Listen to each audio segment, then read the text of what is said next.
bienvenue. Donc, on va commencer pour cette deuxième conférence sur qu'est-ce que la blockchain. Donc, je vais laisser nos intervenants se présenter un à un. On commence par moi. Alors, bonsoir, je suis Mathieu Vincent, je suis le fondateur et CEO de l'entreprise Summit, qu'on voit généralement en summit.io. Summit, c'est un service d'investissement dans la crypto-monnaie, service d'investissement clé en main. Et on fait aussi des outils qui sont liés à la pédagogie, le tout pour rendre accessible la blockchain et le Web3 au monde entier à des millions de personnes. Bonjour à tous, Benjamin Mauger. Moi, j'accompagne les entreprises dans leur stratégie d'investissement, notamment Summit qui fait partie de mes clients. Et j'aide des projets qui veulent développer du coup des tokens, donc des jetons sur la blockchain qui sont en lien avec leur société, à créer leur tokenomics et leur stratégie de listing, puisque comme on est sur un marché décentralisé, donc très différent du lieu de la bourse auquel on est aujourd'hui, il faut se lister sur différents échanges pour pouvoir être tradable par les différents intervenants des marchés. Et j'ai monté aussi le tout premier master qui parle de la blockchain, qui est reconnu en Union européenne.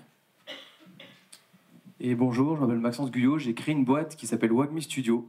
Et en fait, on accompagne les grands groupes dans leur stratégie, dans la création de projets. Donc on n'est pas là à faire du consulting à une grosse boîte, à mettre des pavés comme ça. On est vraiment dans l'exécution. Donc on apporte de la valeur, on fait des ateliers, on fait de la pédagogie. On a de la chefferie de projet en interne et après on déploie. Par exemple, on a travaillé avec La Poste sur des timbres NFT, on a travaillé avec Société Générale, PMU sur des jeux, etc. Donc nous, en fait, on est une agence vraiment concrète dans l'opérationnel, dans la création de valeur. Voilà. Merci. Donc, on va pouvoir commencer par cette première partie sur qu'est-ce que la Web3 et quels sont les cas d'usage. Alors déjà, juste avant, juste pour savoir un peu quel est le niveau peut-être d'acculturation par rapport à... Parce qu'on peut en parler de 1000 sujets, 1000 manières différentes. Est-ce que vous êtes plutôt familier? Est-ce que vous pouvez lever la main, peut-être ceux qui sont plutôt familiers avec le mot ou pas du tout? Qui a de la crypto déjà? Ok, donc... La moitié. Ok, alors il y a plusieurs manières de parler du Web3. Je pense qu'à chaque fois que vous allez entendre une formation, vous allez entendre 10 définitions différentes. Chacun a la sienne, moi je vais vous dévoiler la mienne. Le Web3, c'est une évolution d'Internet qui est basée sur un nouveau socle technique, c'est-à-dire qui est la blockchain. C'est-à-dire qu'aujourd'hui, toutes les applications qu'on a sur Internet, Facebook, Amazon, Instagram, stockent les données chez eux, en propre, dans leur data center, dans leur base de données traditionnelle, tout seul. Et il n'y a aucune communication entre leurs données et les données d'autres entreprises. Ou sinon, il faut créer des ponts, et ça devient un peu plus compliqué. Là, il y a un changement un peu de paradigme, c'est qu'on change la structure technique d'Internet. On n'a plus chacun sa propre base de données, mais on va passer par la blockchain, c'est-à-dire qu'on a une base de données qui va communiquer avec l'ensemble des entreprises. Donc en fait, on va pouvoir tous alimenter la même base de données et donc récupérer les mêmes informations. Et donc ça permet d'avoir le même socle et donc de parler le même langage. Par exemple, si demain, je ne sais pas, Amazon ou Instagram décident de bloquer ces services, toutes vos données qui seront dans leur base de données seront détenues par Amazon et Instagram et seront définitivement supprimées et bloquées. Si elles passent par une blockchain, donc une base de données qui est publique, qui est accessible à tout le monde, c'est-à-dire que demain, s'ils ajoutent de la data et que le service meurt, eh bien la data restera dans la blockchain et tout le monde pourra y avoir accès. Donc en fait, il y a un changement de paradigme dans le sens où on n'est plus dans la centralisation de la donnée, on est dans la décentralisation. Et qui dit décentralisation dit aussi on peut tuer les monopoles. On pourra en parler tout à l'heure, mais le fait qu'il y ait de la data qui soit partagée, sécurisée massivement, permet plein d'avantages, mais notamment le fait de se dire que si une entreprise prend trop peut-être de pouvoir dans un domaine, et bien étant donné que la donnée est transparente, une autre entreprise peut vite récupérer la donnée, faire un service meilleur, et donc tuer le monopole. Donc voilà, moi ma définition rapide du Web3, c'est une nouvelle ère d'Internet qui est davantage décentralisée. On ne dit pas full décentralisation, ça, à mon sens ça n'existe pas. C'est juste rendre Internet plus liquide avec des échanges beaucoup plus simples.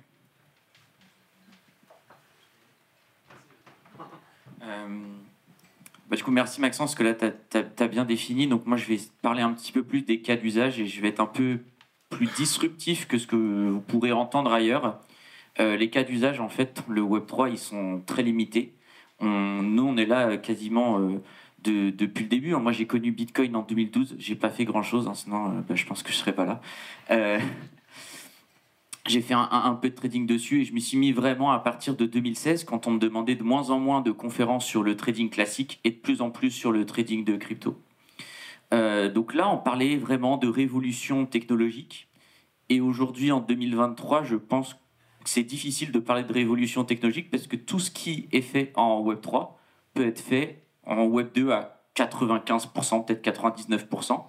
Et que du coup, la surcouche technologique qu'apporte le Web3 n'est pas toujours aussi intéressante qu'on pourrait le croire ou qu'on voudrait nous faire croire. Et actuellement, c'est plutôt un bon produit financier sur lequel il y a des échanges, on spile beaucoup dessus. Là, il y a un vrai cas d'usage, parce que c'est beaucoup plus simple de créer des produits financiers, de se créer des communautés autour de ça et de pouvoir les échanger. Mais en termes techniques, par rapport à ce qu'on voit avec l'IA, où il y a des cas d'usage qui sont pour tout le monde et qui s'appliquent très rapidement dans beaucoup de sociétés, la blockchain, c'est un peu décevant. Elle n'a pas encore montré ses preuves. Et c'est vrai que c'est un peu la déception. Moi, j'avais fait une conférence ici il y a à peu près 1 an. Hein. Vous avez dit les métiers qui étaient le plus important, notamment parler de développeurs et tout ça. Et là, cet engouement a bien baissé. Et c'est plutôt sur le côté financier que ça se dirige. Oui, absolument. Donc moi, je vais également parler de ce que je connais. Je suis trader professionnel. À la base, j'ai été trader pendant 7 ans. Et ça fait 20 ans que je fais du trading, donc c'est un milieu que je connais très très bien et que j'ai vu évoluer vraiment du tout début, avant même, ou au début de l'ère Internet, où il n'y avait absolument rien. Aujourd'hui, il y a plein de vidéos. Et ce qu'on observe, c'est exactement ça. C'est qu'au niveau des applications Web3 aujourd'hui, elles sont assez limitées, mais on a des acteurs comme Wagmi qui permet de démocratiser encore davantage ces applications et qui travaillent auprès de grands groupes qui vont développer les applications de demain, qui sont en train d'arriver. Ce que je connais bien, donc, c'est au niveau de la finance non seulement traditionnelle, mais aussi la nouvelle économie qui est liée à ça. On parle beaucoup de finances décentralisées. Et le mot-clé derrière tout ce Web3, c'est exactement ce mot décentralisé. Décentralisé, ça veut dire que les données peuvent être utilisées par n'importe qui. Vous pouvez devenir demain votre propre banque. On voit des applications, donc on va rester assez simple en termes de compréhension, mais normalement, le système traditionnel de la finance ne vous permet pas de devenir la banque. Avec la finance décentralisée, vous pouvez devenir la banque. Le système traditionnel, donc ce qu'on appelle la TradFi, Traditional Finance, contrairement à la DeFi, Decentralized Finance, vous avez besoin d'argent, vous allez à votre banque, vous empruntez de l'argent, vous payez des intérêts à la banque s'enrichit. Demain, vous avez trop d'argent, ça peut être 1 000 euros, 10 000 euros, 100 000 euros, 1 million d'euros de côté. Qu'est-ce que vous faites ?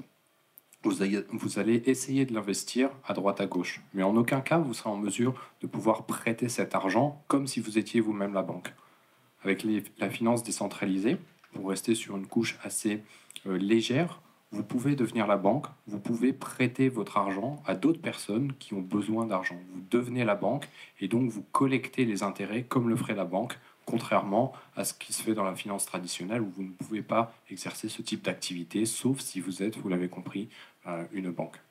Donc il y a vraiment ce changement de paradigme qui est extrêmement important, et s'il y a quelque chose à retenir au niveau de la finance décentralisée du Web3, c'est vraiment ce mot décentralisation, où en fait vous reprenez le contrôle sur des activités sur lesquelles vous n'aviez normalement aucun contrôle. Ouais, complètement en phase. C'est vrai que ça devient de plus en plus financier. Le véritable intérêt, c'est de rendre le marché beaucoup plus liquide et de pouvoir faire des échanges plus facilement. En fait, quand on parle de Web3, il y a plusieurs choses. On peut parler de tout ce qui va être la crypto-monnaie, etc. On peut aussi parler des NFT. NFT, vous avez sûrement entendu parler, un actif qui permet de pouvoir détenir la propriété d'un actif en ligne. Ça peut être n'importe quoi, ça peut être absolument sur tous les domaines, ça peut être dans le gaming. Comment est-ce que je peux avoir un vêtement ou une arme d'un jeu? Comment est-ce que je peux facilement la trader sans que le jeu en lui-même n'ait créé une marketplace qui permet de les trader? Donc il peut y avoir une forme de liberté, encore une fois, de détenir ces actifs, même dans des jeux, sur les réseaux sociaux, détenir de la data, dire « Ah non, je veux plus que je veux plus offrir la possibilité à cette marque d'accéder à ma data, à ce jeu, je veux pouvoir le vendre, etc. Donc c'est rendre les choses beaucoup plus liquides. Et le Web3, c'est tellement large, parce que même, parfois on va aussi parler de métavers. Donc quand on parle de métavers, on va parler aussi de la réalité augmentée, etc. Donc c'est très large, mais en tout cas, je pense qu'il faut vraiment garder à l'esprit Web3, c'est effectivement rendre un marché plus liquide pour avoir beaucoup plus de pouvoir et donc être plus maître de ces données. Mais ça soulève quand même un autre débat, c'est pour pouvoir être propriétaire de son argent, d'actifs sur Internet, eh bien, ça nécessite d'avoir un compte qui est d'une certaine manière décentralisé. Et donc c'est de se dire qu'il faut que les gens soient capables de maîtriser leur propre compte et d'être suffisamment autonomes pour gérer leurs données. Parce que le jour où on le perd, il n'y a plus de backup. Il n'y a pas une banque derrière qui va dire « Ah bah vous avez perdu vos comptes, et je peux vous ramener votre argent ». Là, demain, si vous perdez vos actifs, vous les perdez. Donc en fait, ok, vous êtes propriétaire, vous êtes votre banque, etc., avec tous les risques qu'il y a derrière aussi. Peut-être sur un petit cas d'usage un peu récent, où là j'ai envie de faire un petit coup de gueule encore par rapport au Web3. Je pense que vous connaissez tous Twitch, la plateforme qui permet de streamer des jeux vidéo. On peut regarder son joueur favori en train de jouer à son jeu préféré. Pour la première fois, Amazon a proposé d'offrir à ceux qui sont abonnés à Amazon Prime des assets de blockchain. Donc c'était des packs de cartes pour le jeu Gods Unchained, qui a levé en tout à peu près 40 millions de dollars. Donc ils ont eu de l'argent pour se développer.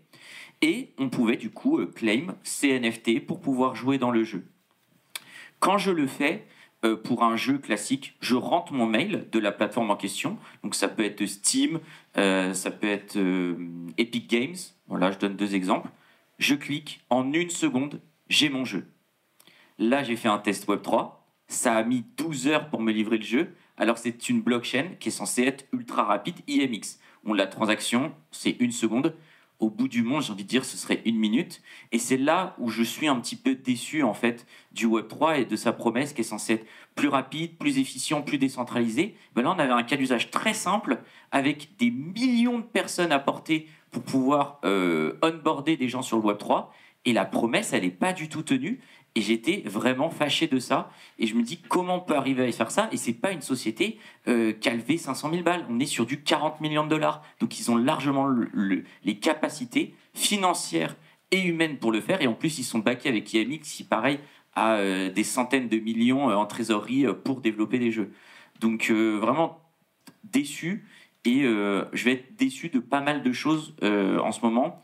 Et je pense que le Web3, j'ai envie de faire limite une tribune sur LinkedIn. Web3, réveille-toi, quoi. Je pense que les développeurs n'ont pas été recrutés sur Dog Finance. Non, mais en fait, ce qui est intéressant de ce que tout le monde dit, c'est de voir qu'en fait, on est encore au balbutiement de la crypto-monnaie, du Web3, de la blockchain.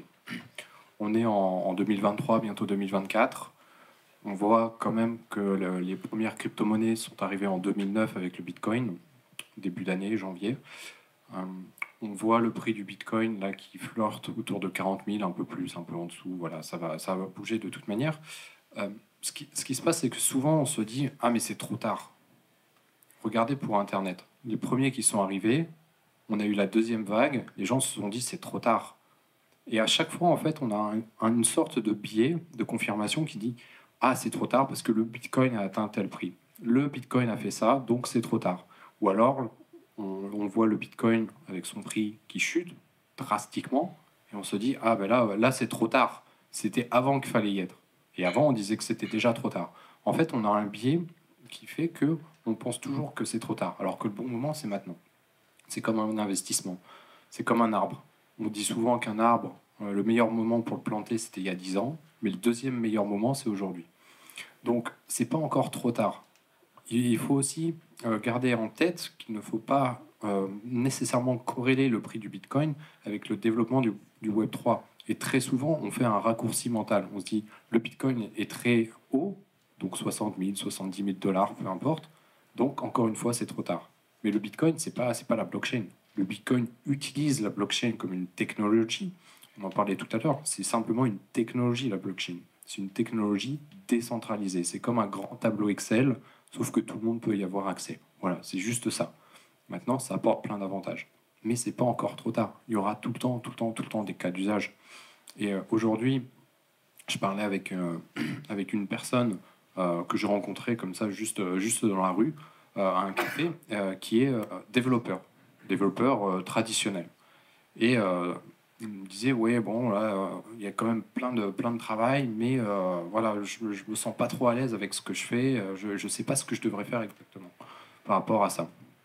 Et je lui dis, mais t'es talentueux tu t'estimes talentueux dans le développement? Il me dit, oui, oui, je suis plutôt bon, quoi. J'arrive à faire plein de trucs.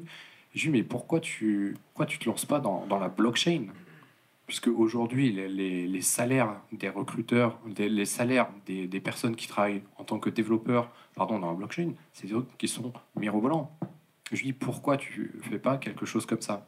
Et en fait, il me dit, parce que je comprends rien à la blockchain. Donc en fait, au-delà c'est trop tard, en fait, c'est trop tôt même. C'est trop tôt puisque l'éducation autour de la blockchain n'a pas été complètement faite. Beaucoup de personnes, juste ici, ne savent pas ce qu'est la blockchain. Alors qu'Internet, je pense que maintenant, tout le monde connaît. Mais si on revient 25 ans en arrière, 1998-99, les années 2000, beaucoup de personnes ne connaissaient pas Internet. Beaucoup de personnes encore. Si on prend, entre guillemets, les anciens, il leur a fallu des années et des années et des années pour arriver à utiliser un ordinateur, à utiliser un téléphone, à utiliser cette nouvelle technologie qui aujourd'hui est notre quotidien.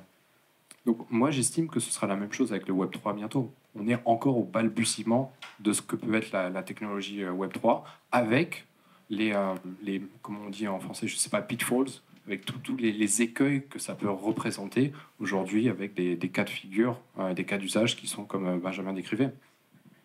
Peut-être que le meilleur moment aujourd'hui, c'est le moment de se former, parce qu'il ne faut pas avoir peur. Donc Bitcoin, c'est 2008, son lancement, mais il s'est passé tellement de choses et il se passe tellement de choses, on est tellement dans l'innovation, dans le mouvement, avec de nouvelles technologies, que votre retard n'est pas si peinant en fait.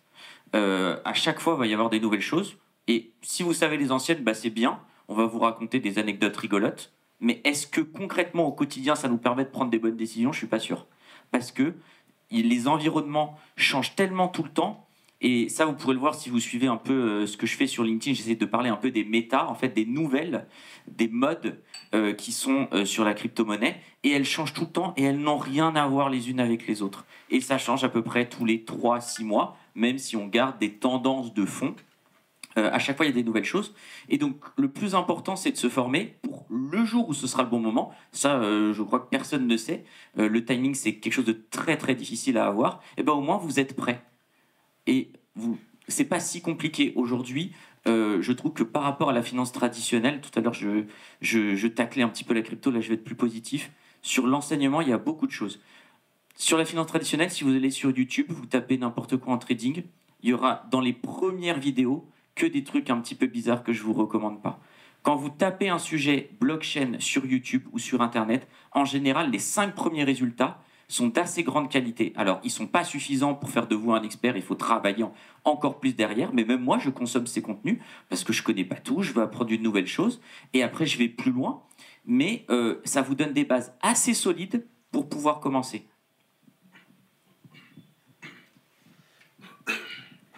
On va pouvoir passer au deuxième sujet, comment investir et dans quoi investir.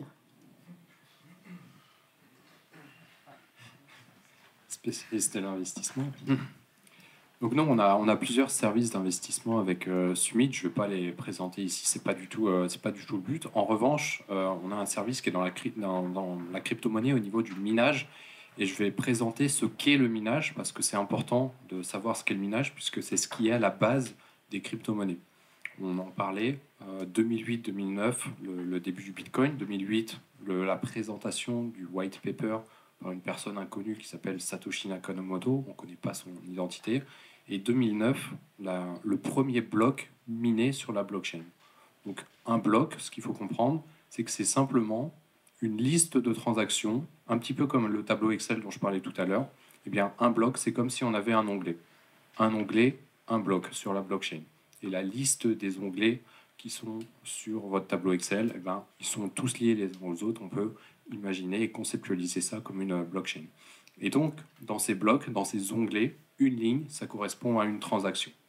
Et à chaque fois qu'un bloc est validé, donc il y a des calculs mathématiques qui sont faits avec des ordinateurs qui sont spécialisés là-dedans. Donc en gros, tout ce qui est capable de faire un calcul, un processeur, un téléphone, un ordinateur, en théorie, peut valider des blocs sur la blockchain. Donc lorsque les gens s'échangent des bitcoins sur la blockchain, finalement, les transactions sont enregistrées dans ces fameux blocs.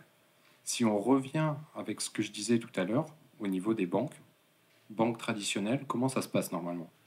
La banque traditionnelle, vous voulez envoyer 100 euros à quelqu'un, c'est la banque à qui vous faites confiance qui va valider cette transaction. Si vous n'avez pas d'argent sur votre compte, vous ne pouvez pas faire des couverts, la transaction est bloquée. Vous ne pouvez pas, si vous avez 100 euros sur votre compte, envoyer 1000 euros. C'est logique. Mais pourquoi vous ne pouvez pas? Parce que la banque va vous interdire de faire cette transaction. Et vous faites confiance à la banque également pour recevoir l'argent de l'autre côté.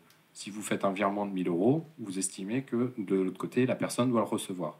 Et à chaque fois, vous faites confiance à la banque. Vous faites confiance à la banque, vous faites confiance à la banque, et la banque se rémunère sur votre confiance en prélevant des frais de transaction, ou alors des frais bancaires X ou Y qui correspondent dans tous les cas à des frais de transaction. Ça, c'est la finance traditionnelle. Ça, c'est les banques. Soit c'est une banque, soit c'est PayPal, soit c'est Revolut, soit c'est ce que vous voulez. En tout cas, il y a toujours un tiers de confiance. La blockchain, il n'y en a pas. On en a parlé. C'est décentralisé. Donc comment ça se passe? Il y a des personnes comme vous et moi qui ont des ordinateurs partout sur Terre et qui vont valider ces transactions pour le compte des personnes qui s'échangent des bitcoins. Donc si je veux vous envoyer un bitcoin, vu qu'il n'y a pas de banque qui va faire ce travail, la transaction va transiter par un mineur de bitcoin, donc une personne comme vous, qui a une machine qui va spécifiquement faire des calculs pour vérifier si oui ou non j'ai bien l'argent sur mon compte bitcoin et donc il peut transiter.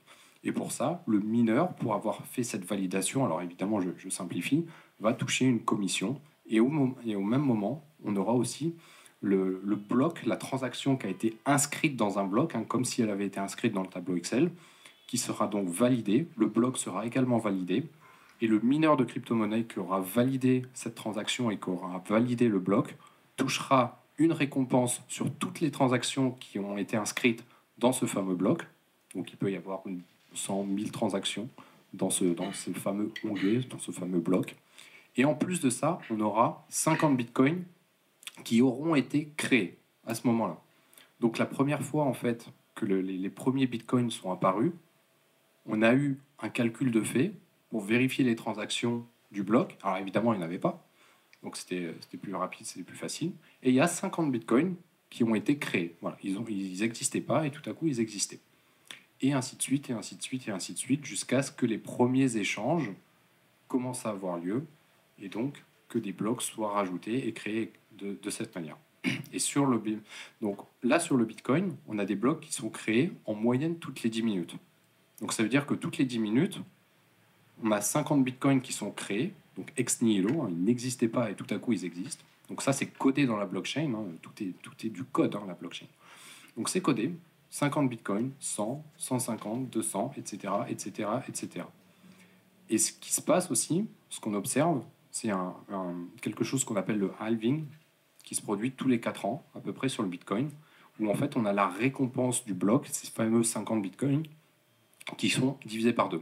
Donc on n'est plus à 50 au bout de 4 ans, c'est 210 000 blocs précisément, donc en moyenne toutes les 10 minutes ça fait 4 ans. On a non pas 50 mais 25 bitcoins. Puis 4 ans plus tard, on passe de 25 à 12,5, de 12,5 à 6,25, etc., etc. Et donc tous les 4 ans, on a la courbe de bitcoin, de création de bitcoin qui augmente et qui commence à s'aplatir, parce qu'il y en a 2 fois moins qui sont créés tous les 4 ans. Et donc, on a une courbe logarithmique qui se crée de cette manière et qui tend, avec ce que je suis en train de raconter, vers 21 millions. Et c'est le chiffre un petit peu magique qu'on voit partout, 21 millions. On parle tout le temps qu'il y aura 21 millions de bitcoins et pas un de plus. Eh bien, ça vient de là. C'est simplement mathématique. C'est qu'en divisant par 2 tous les 4 ans la création de bitcoin pour la validation de bloc, on se retrouve on tend vers 21 millions. Voilà un petit peu la création de bitcoin. Et en fait, pourquoi on raconte ça dans l'histoire d'investissement? Parce qu'on peut, bien entendu, investir. On peut devenir la banque, souvenez-vous. On peut devenir la banque qui va valider les transactions. Et c'est ce qu'on fait nous, par exemple, avec Summit pour le compte de nos clients. On a plus de 20 000 machines de minage qui sont un peu partout sur Terre, parce qu'évidemment, vu que c'est du matériel informatique, ça consomme de l'électricité. On ne va pas les mettre en France parce que le prix de l'électricité, il est un peu plus élevé que dans certains pays, voire beaucoup plus élevé. Et donc, on va plutôt chercher à mettre ces machines de minage, des mineurs qu'on appelle autrement, dans des pays où l'électricité est un peu moins chère. Voilà, donc ça, c'est un des services d'investissement possibles qu'on peut avoir dans la crypto. Il y en a d'autres, il y en a avec le trading. Peut-être tu peux faire un point là-dessus. Alors, moi, ce que je vais chercher le plus, ça va être les niches et tout ce qui est arbitrage. Parce que le trading, c'est difficile. On joue à chaque fois des probabilités. Parfois, on gagne, parfois, on perd. C'est pas simple et psychologiquement, c'est dur. Comme c'est un marché naissant, où je vous disais, il y a plein de bugs, il y a plein de choses qui ne marchent pas, il y a des modes qui sont difficiles un petit peu à capter. Et il faut être un peu touche à tout. Là, dans les dernières choses que j'ai fait, j'ai appris à coder du Python, j'ai appris à coder en direct dans les commandes de Windows pour monter un nœud sur Doge. C'est normal si ça ne vous parle pas du tout, mais voilà, il y a plein de petites niches comme ça où c'est assez facile de récupérer de l'argent puisque la plupart des utilisateurs ne vont pas assez loin dans leur recherche pour comprendre les différents drivers des protocoles et comment ils interagissent entre eux et comment ils sont créés. Par exemple, j'aime bien raconter cette anecdote. Il y avait une blockchain qui s'appelle Phantom. C'est une de mes blockchains favorites pour les vendre à découvert. Donc je les vends avec la promesse de le racheter plus tard pour réaliser une plus-value sur la baisse de cette blockchain, qui moi je trouve n'a pas beaucoup d'intérêt, mais qui a une grosse capitalisation et beaucoup d'utilisateurs qui essayent de créer des choses autour de ça. C'était une journée, elle prend plus 8%. Cette blockchain, tout monte un petit peu. Et il y a un hack qui se fait sur le plus gros échange décentralisé du protocole Phantom. L'essentiel, à peu près 80% des revenus de cette blockchain, est fait par cette application. Donc il y a un hack et cette application, du coup, tombe en panne. En fait, les développeurs la mettent en panne pour arrêter le hack. Et je vois que ça baisse pas. Je comprends pas, je me dis, je suis pas le seul. Alors, j'étais pas le seul, mais on était très peu à l'avoir remarqué. Je short Phantom alors que ça prend plus 8%. Et il a fallu à peu près 12 heures pour que ça passe de plus 8 à moins 15. Le temps que tout l'écosystème se dise « Ah, si ça, alors les revenus de Phantom vont baisser. » Et du coup, la blockchain va se déprécier. Et ça, dans le monde traditionnel, c'est impossible. Genre, il y a des robots qui vont capter tous ces enchaînements et nous, on va récolter en tant que particulier ou en tant que petit trader professionnel, ça va être très difficile en indépendant de capter cette valeur parce que tout va être automatisé par des robots. Et ben en blockchain, comme on n'a pas encore tout compris, la chaîne de valeur n'est pas totalement comprise aussi. Il y a plein d'opportunités comme ça où on peut faire vraiment beaucoup d'argent parce que c'est du free cash. De même, vous avez peut-être entendu parler c'était 2021 la chute de Luna ou c'était 2022 c'était l'année dernière peut-être, je sais plus. Pour la chute de Luna, en gros c'était un protocole de stablecoin algorithmique. Donc stablecoin, c'est une monnaie numérique qui est censée répercuter une monnaie classique comme le dollar. Donc là, elle était backée sur le dollar. Et il y avait un système algorithmique qui fait qu'on crée des jetons quand il y a de la valeur qui est mise, donc il y a des dollars qui sont injectés, et on détruit des jetons quand il y a des dollars qui sont retirés. Alors, c'est un petit peu complexe, mais il y avait un système qui permettait de gagner de l'argent de manière infinie, que des traders ont exploité. Alors, on n'a jamais su qui c'est, mais dans les doutes, c'était BlackRock, c'était des grands financiers qui se sont mis à manipuler le jeton pour créer des différences de cours entre le stablecoin algorithmique qui était UST et le Luna qui était le coin qui était plus ou moins en train de backer l'UST avec d'autres coins qui étaient derrière, notamment du Bitcoin. Et en manipulant sur les deux échelles, on pouvait du coup créer de l'argent de manière infinie parce que le protocole n'était pas bien, c'est pas que c'était mal codé, mais il n'était pas assez bien pensé. Quand on a compris ça, donc eux ils ont fait leur manipulation, ça j'avais pas du tout les fonds pour le faire, et bien après on a pu vendre Luna et ça a baissé de 99,99%, c'est-à-dire que chaque jour ça perdait 90% de ce que ça avait perdu 90% la veille. tout simplement par un phénomène mathématique.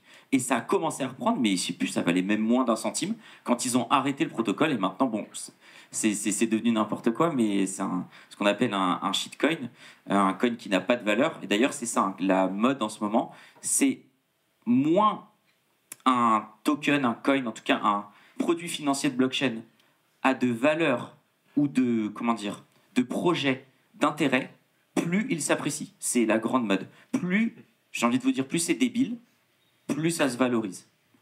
Alors après, dans ce monde de tokens, de shitcoins, il y a beaucoup de choses, il faut savoir les identifier.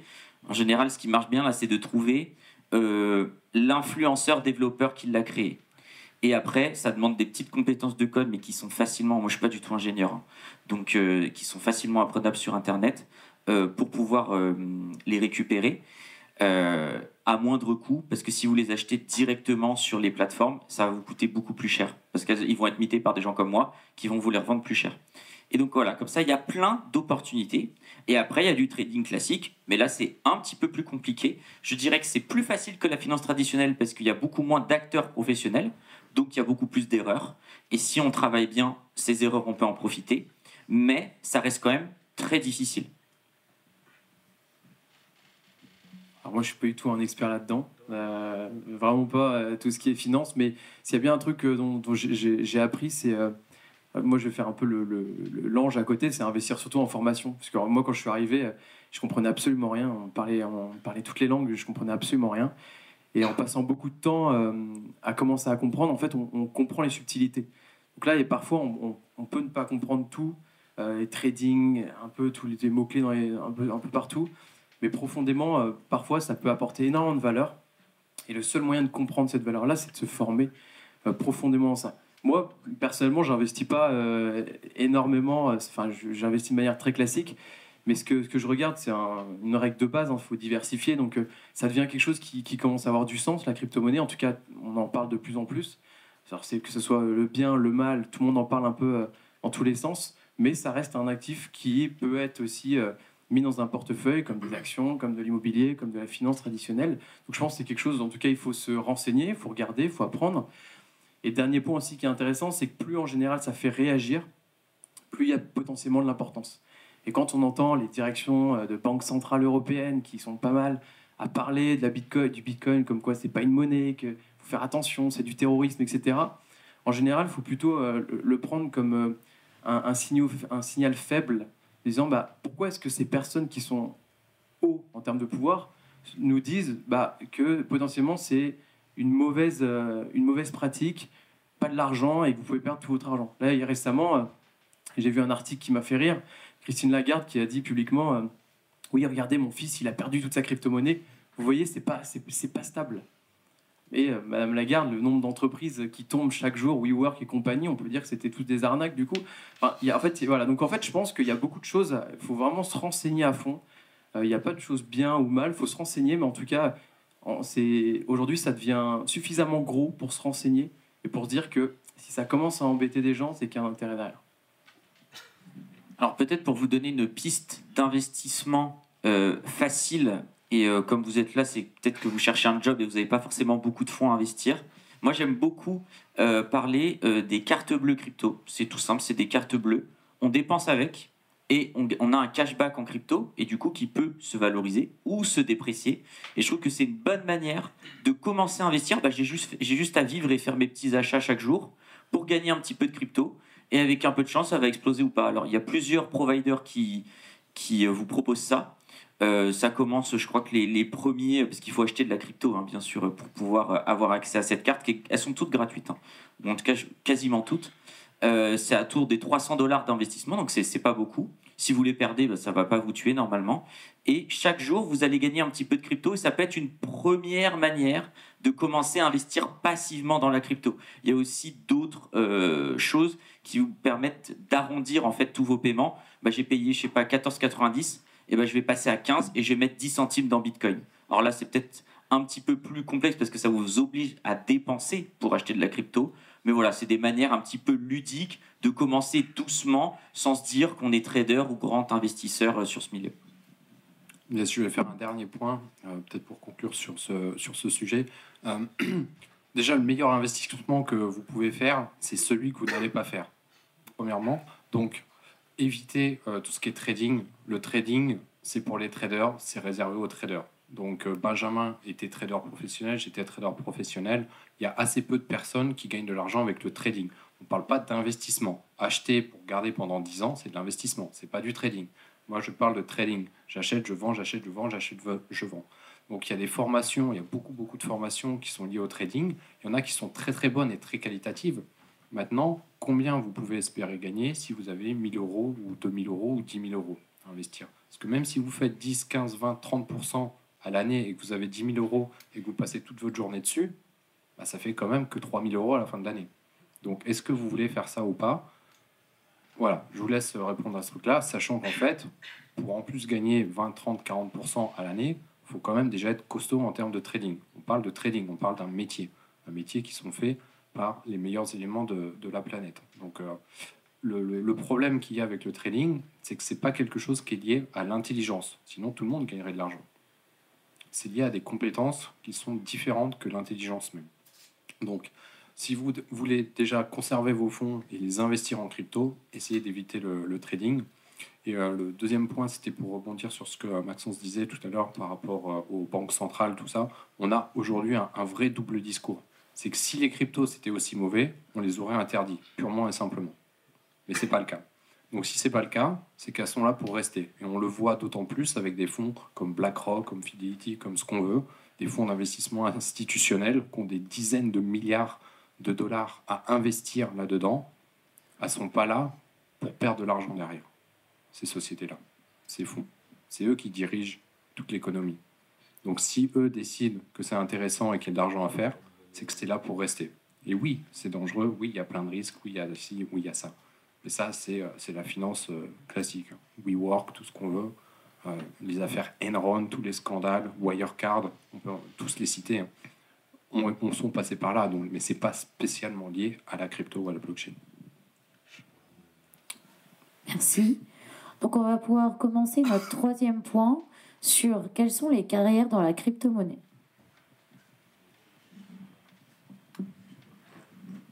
Donc moi je dirais qu'il y a trois choses.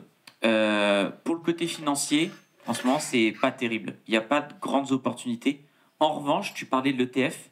Si l'ETF sort et validé, alors ça va pas tout de suite être tradé, je pense, rapidement, parce que toutes les grosses boîtes, ils vont voir leur département juridique pour voir s'ils ont vraiment le droit d'en acheter.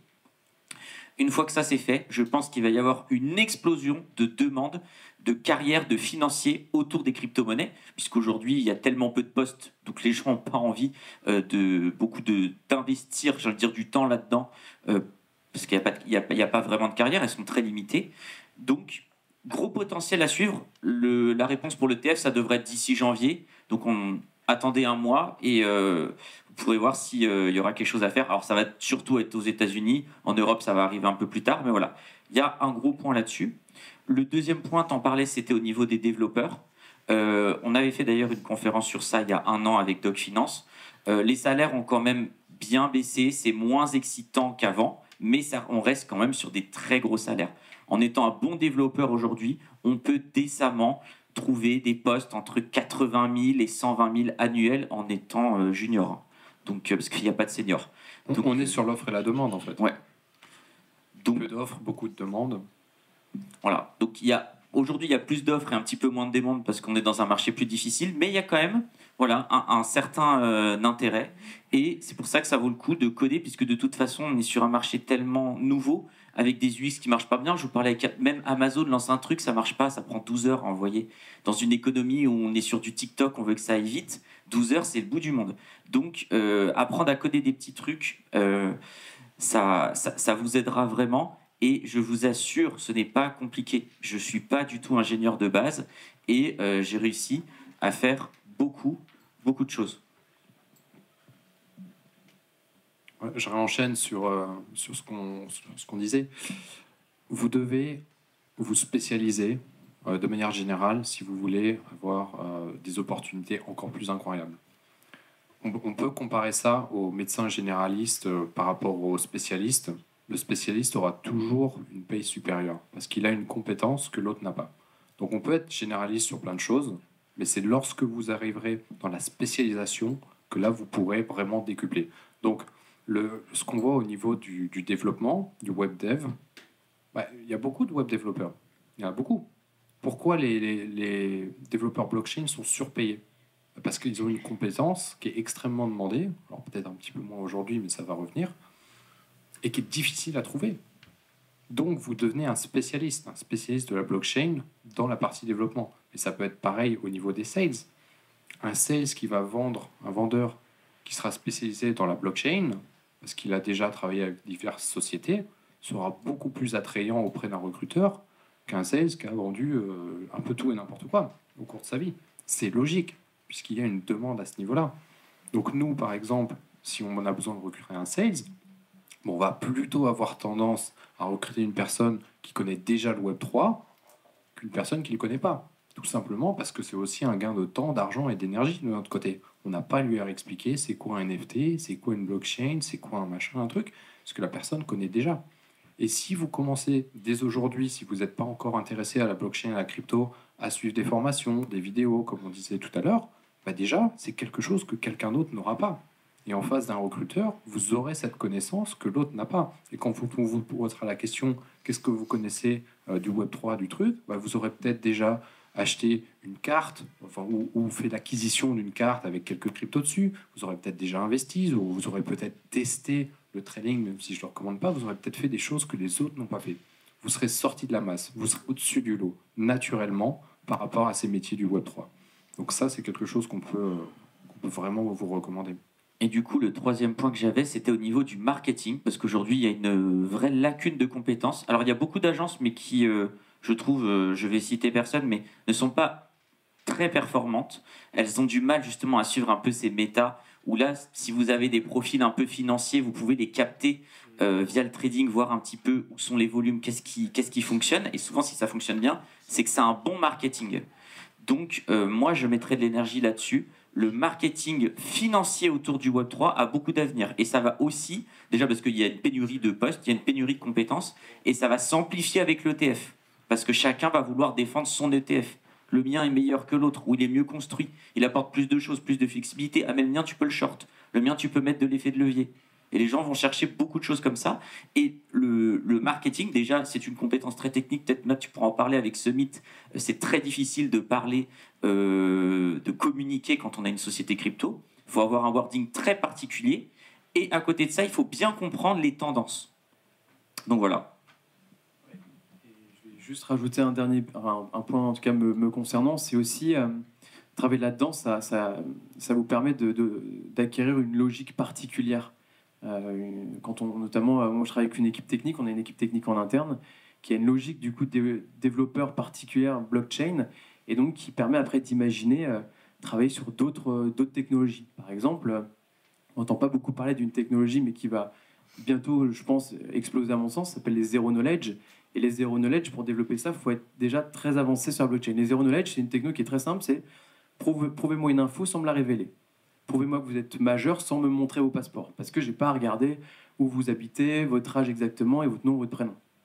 Et donc, dans un monde où on aura besoin sur Internet d'avoir une preuve d'humanité avec toutes les IA, etc., prouver qu'on est majeur, prouver qu'on est européen, français, peu importe, eh bien ça, pour travailler sur ces technologies qui sont avancées et qui vont, je pense, avoir un impact profond dans le monde, c'est aussi de revenir un petit peu en arrière sur, par exemple, la blockchain. Parce que la blockchain, on travaille sur des services cryptographiques et les Zero Knowledge, c'est cryptographique. Donc, en fait, je pense que c'est un bon tunnel pour se lancer dans de l'innovation qui va avoir un impact profond dans la société.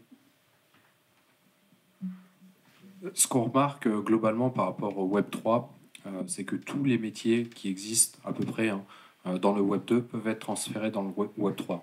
Si on reste que sur la partie mining, par exemple, nous, on a des personnes qui étaient dans le Web 2 qui sont aujourd'hui dans le Web 3. Donc, on a des techniciens qui avant réparaient des ordinateurs ou installaient des serveurs classiques, tout ce qu'on peut imaginer comme serveur, qui aujourd'hui installent des machines de minage. C'est un petit peu la même chose. Alors, évidemment, il faut se former. On a des techniciens qui réparaient des serveurs. Aujourd'hui, on a des techniciens qui réparent des machines de minage. Technologies différentes, mais même concept. On a des personnes qui sont dans la logistique, qui sont spécialisées dans l'installation des machines de minage, dans le transport des machines de minage. Parce que c'est pas exactement pareil que de transporter, j'en sais rien, moi, des fruits ou je ne sais quoi. On a des personnes qui sont spécialisées dans le data science. Donc avant, on était juste data science, enfin avant, maintenant, enfin dans le Web 2, sur des grosses données, du big data, de n'importe quoi, de tout ce qu'on veut. Maintenant, on a la même chose sur la blockchain, notamment pour nourrir les intelligences artificielles, pour nourrir plein de choses. Donc on peut imaginer à peu près n'importe quel métier transférable aujourd'hui ou demain sur la blockchain. Puis il y a aussi tout ce qui n'existe pas. Il y a toute la technologie qui est encore à créer autour de ça et où il y aura besoin encore plus de métiers. Même au niveau de tout ce qu'on vend. En fait, j'ai même pas les ingénieurs, enfin tous les métiers sont quasiment transférables. Alors évidemment, on va pas parler des métiers de la restauration. On reste quand même dans les métiers qui sont liés à l'informatique, hein, bien entendu. Mais derrière, on a tout ça qui. Et quoique, bientôt, je pense qu'on arrivera sur de plus en plus de paiements en Bitcoin et ce sera différent. De payer avec un carte bleue, il faudra scanner un QR code et c'est une petite formation quand même auquel on peut voir qu'il n'y a pas d'arnaque, voir que du coup, si on fait scanner que des QR codes, du coup, on peut pas piquer dans la caisse parce que c'est impossible. On peut tracer toutes les transactions, plein de choses comme ça. Donc même ce métier de serveur peut être impacté par cette révolution, même si je vous l'ai dit, les cas d'usage sont encore très limités et pour le coup, on a essayé de le développer dans des restaurants. Par des gens en peur, on dit « Ah, mais moi, si je mets Bitcoin dans mon restaurant, je vais me prendre un contrôle fiscal. » On sait tous que les restaurants, ça s'arrange, on va dire, parfois de temps en temps. Donc, ils n'ont pas envie de mettre une surcouche technologique qui alerte le régulateur.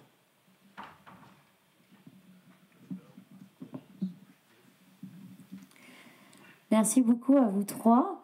Il nous reste encore quelques minutes. Est-ce que vous avez des questions ?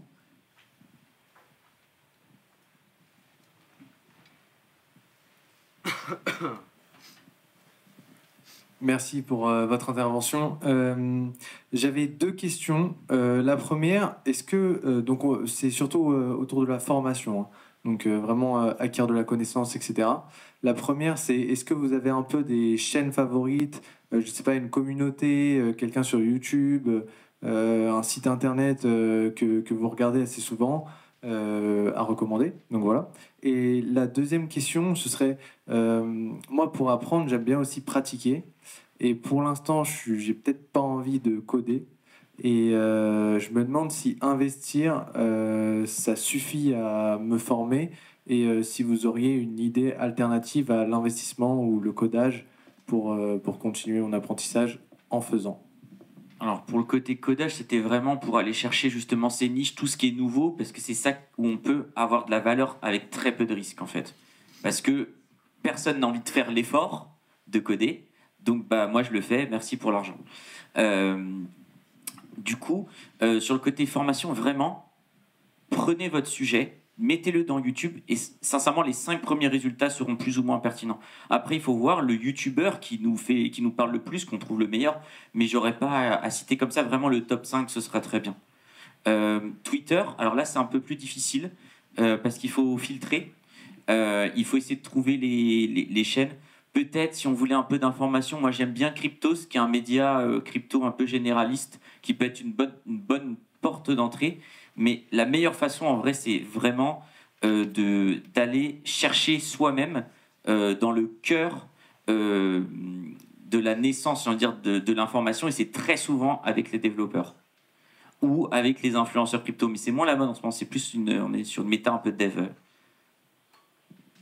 Ce qui va se passer également, c'est que tu vas trouver une certaine appétence pour certains domaines. Donc tu vas peut-être commencer de manière complètement généraliste en tapant c'est quoi la crypto ou c'est quoi la blockchain. On va trouver quelques articles et en fait à force, ou sur YouTube, hein, peu importe, et à force de regarder certains aspects, tu vas te dire moi je préfère la finance décentralisée, je préfère tout ce qui est lié au NFT. Et ça en fait on peut pas vraiment te dire dès aujourd'hui ce que tu vas préférer puisque ce sera selon ton propre profil. Après, au niveau du code, moi je suis le meilleur exemple du mec qui code pas. Moi j'ai codé il y a 20 ans quand je faisais mes études, mais je n'ai jamais recodé depuis. Le seul truc dont je me souviens, c'est comment changer la couleur du texte en HTML et un retour à la ligne avec une balise BR, c'est tout. Donc on peut travailler dans le Web3 sans être développeur, codeur. Par contre, évidemment, il faut des compétences qui sont différentes par rapport au service que tu souhaites apporter, la valeur ajoutée. Quelle valeur ajoutée souhaites-tu apporter à la société avec laquelle tu vas collaborer? Donc ça peut être au niveau de l'analyse financière, voilà, avoir une spécialisation très pointue sur l'analyse financière au niveau de la crypto, suivre les transactions sur la blockchain, avoir la double compétence avec le côté comptabilité. Ça peut être au niveau du coding, ça peut être tout ce que je disais tout à l'heure en fait. Donc là, ça va être vraiment toi qui va être à la source de savoir ce qui t'intéresse le plus. Et puis, honnêtement, il y a ChatGPT qui est incroyable, vraiment, sur ces sujets-là. Moi, je lui mets des alertes pour qu'il cherche tous les jours sur Internet les mots-clés particuliers sur Web3, NFT, etc. Et il me ressort des bons liens, il me ressort des bonnes analyses. Et puis même, en fait, maintenant, je trouve que c'est hyper facile de structurer une formation dans sa tête avec ChatGPT. C'est-à-dire, aujourd'hui, il est capable de comprendre tout un sujet de A à Z, entre guillemets, même s'il n'a pas forcément tout le temps raison. Mais je trouve qu'il est très bien, il est très structurant, pardon, et il permet de savoir step by step qu'est-ce que je dois faire. En tout cas, sur les influenceurs, pareil, les 5 premiers, mais surtout à l'échelle internationale, si tu demandes à ChatGPT connecté à Bing, la Microsoft, tu peux leur demander tous les jours et il y a des belles infos qui tombent tous les jours. Ouais.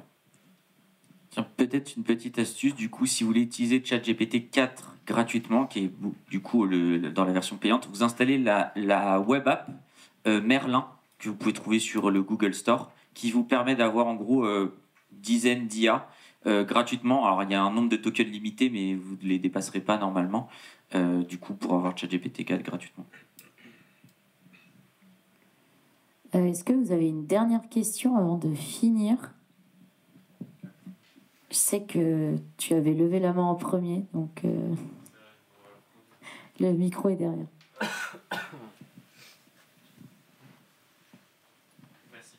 Moi, je voulais savoir l'avis, par exemple, Mathieu qui parlait de décentralisation et le paradoxe entre le fait de penser un écosystème et de penser des emplois, un système financier parallèle, tout en même temps en prenant la responsabilité individuelle et le fait de sortir du système financier actuel. Si vous avez un mot là-dessus, pour essayer. C'est quoi la question? Eh ben, en fait, vous parlez du fait qu'on doit devenir indépendant et gérer ses sous à l'échelle individuelle, etc. Tout en même temps, on a l'impression qu'on va avoir un nouveau système qui va se créer autour du Web3. Donc, dans quelle mesure ça va être collectif et non pas une démarche individuelle? Peut-être Maxence, tu pourras rajouter des points. En fait, je vais essayer de reformuler très rapidement. On a l'impression que la crypto, c'est vraiment une démarche individuelle. Et comment vous imaginez le système collectif? En gros, ouais, moi je peux un peu vous répondre. C'est une démarche individuelle et collective décentralisée sur le papier. Dans les faits, tout le monde s'en fout. Par exemple, je vais vous parler du protocole. Un des protocoles décentralisés les plus utilisés, c'est DAI. C'est une crypto backée en crypto. Au final, quand on regarde dans les faits, c'est backé en crypto qui sont backés en bons du trésor américain. Donc super la décentralisation. Et derrière, ils ont un token de gouvernance qui permet de gérer du coup ce stablecoin, le DAI. Et ce stablecoin de gouvernance s'appelle le Maker. Tout le monde peut en acheter et avec ça, on peut participer à un système de vote. Dans ce système de vote, déjà, il faut savoir que les 100 plus grandes adresses ont 80% des tokens Maker. Et là, je vous parle du plus gros système. Hein. On ne parle pas d'un truc exotique. Ensuite, dans les votes, il y a 19% des tokens qui votent. Donc c'est très peu. Et dans ces 19%, il y en a 14 points, donc 14% entre guillemets, qui sont délégués. C'est-à-dire que 14% disent à ces 4 autres pourcents, choisissez à ma place. Donc, belle utopie pour l'instant. Alors après, il y a quelques geeks qui sont fans de ça. Moi, pour l'instant, je m'en sers pas trop parce que la hype trading est pas dessus et plutôt sur le centralisé, ça coûte moins cher. Mais voilà, s'il faut aller là-dessus, j'irai là-dessus. Mais en gros, on en parle beaucoup, en action, il n'y a pas grand-chose. Et ça, c'est les chiffres qui parlent. Hein. Moi, je pense qu'il y aura une symbiose dans tous les cas entre la finance centralisée et décentralisée, entre les banques centrales, la crypto et tout ce qu'on veut. Il y a beaucoup de maximalistes, donc les personnes qui ne croient qu'en une seule crypto, et généralement, évidemment, c'est le Bitcoin, qui estiment que le Bitcoin va remplacer toutes les monnaies étatiques à cause de tous les problèmes qu'on voit, l'inflation, tout le machin. Moi, je n'y crois pas vraiment, parce qu'en fait, ce serait mettre à terre tout un système financier qui est quand même contrôlé par les plus grands, donc ça ne me semble pas cohérent. Mais je vois plutôt une symbiose entre les deux systèmes. Donc c'est pareil. Dire que tout le monde demain sera maître de sa propre monnaie, c'est complètement utopique. On le sait très bien que personne ne pourra prendre la garantie de gérer son propre argent et que s'il y a un problème un jour parce qu'on a perdu le mot de passe, on a perdu l'intégralité de ses fonds. C'est utopique. Oui, pour certaines personnes, c'est comme ça que ça doit marcher. De la même manière que pour certaines personnes, il faut être absolument, complètement, le plus possible anonyme sur Internet, sans laisser une seule trace, sans accepter un seul cookie, sans rien faire, sans mettre sa photo. Bien sûr qu'il y a des personnes qui sont comme ça, mais c'est pas la majorité. La majorité des gens, ils vont sur Internet, ils arrivent sur un site, j'accepte les cookies, de toute façon, il n'y a rien d'autre qu'on puisse faire, en gros, et on continue comme ça. Donc, on aura, malgré tout, il me semble, ce lien toujours étroit entre les systèmes centralisés et les systèmes décentralisés. Il faudra toujours un tiers de confiance à qui on pourra déléguer notre propre confiance. Parce que si demain on faillit, on est fichu au niveau de la blockchain.